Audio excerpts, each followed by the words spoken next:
এখন আপনি আগের মতো করে আর বলতে পারবেন না যে 10 টাকা কেজিতে চাল খাওয়াবো। এখন আপনি বলেন যে ফ্যামিলি কার্ড দিব, কিন্তু সেই ফ্যামিলি কার্ড কিসের বিনিময়ে দিবেন, কতখানি জুলুম করে দিবেন এবং তার বিনিময়ে কি কি নিবেন, সেইটা তো আপনারা মুখ খুলে বলতে পারেন না।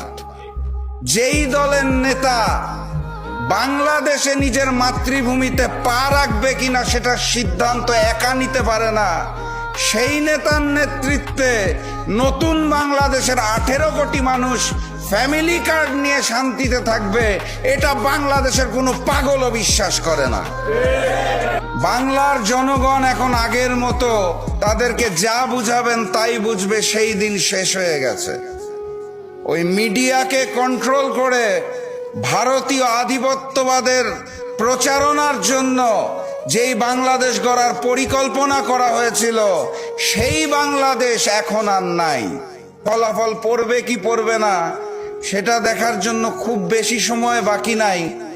আমরা যেটা বলতে পারি সেটা হচ্ছে ছাত্র জনতা শ্রমিক মজদুর সবাই এক হয়েছে। ফেব্রুয়ারি মাসের 12 তারিখে সর্বপ্রথম গণভোটে হাঁ জয়যুক্ত হবে। তারপরে পরিবর্তনের জন্য 11টি রাজনৈতিক দল এক হয়েছে, তার পক্ষেই পরিবর্তনের রায় আসবে ইনশাআল্লাহ।